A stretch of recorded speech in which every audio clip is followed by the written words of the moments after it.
आपण पाहत आहात लोकप्रबोधन, सर्वसामान्य जनतेचा हक्काचा न्यूज चॅनल। भारतीय राज्यघटनेचे शिल्पकार महामानव डॉक्टर बाबासाहेब आंबेडकर यांच्या फोटोची विटंबना देशद्रोही कृत्य ग्वालियर येथे अनिल मिश्रा याने केली। हायकोर्टात महामानवांच्या पुतळ्याला विरोध करण्यापासून ते आजपर्यंत या प्रवृत्तीने सातत्याने हल्ले केले आहेत। आता त्यांनी थेट बाबासाहेबांच्या फोटोची विटंबना केली। अनिल मिश्रा सहित त्याच्या टीमवर देशद्रोहाचा गुन्हा दाखल करा। अचानक सोशल मीडिया वॉलवर महामानवांचा विटंबनेचा फोटो व्हायरल केला जात आहे। आरोपीला देशद्रोही घोषित करून त्याच्यावर कठोर कारवाईची मागणी करत केंद्र सरकारकडे व मध्य प्रदेश सरकारकडे मागणी केली की अनिल मिश्राला आतंकी घोषित करून UAPA अंतर्गत तुरुंगात टाकण्यात यावे।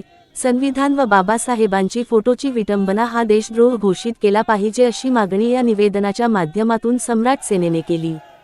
सम्राट अशोक सेना महाराष्ट्र राज्य आकाशदादा शिरसाट यांनी प्रति माननीय अकोला जिल्हाधिकारी मार्फत माननीय राष्ट्रपती, माननीय प्रधानमंत्री, माननीय गृहमंत्री, माननीय मध्य प्रदेश मुख्यमंत्री यांना निवेदन देण्यात आले।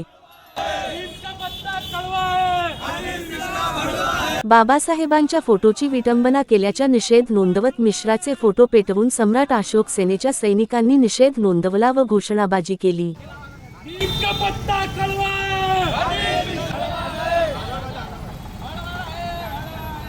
नीम का पत्ता कड़वा है, डॉक्टर बाबासाहेब आंबेडकरांचं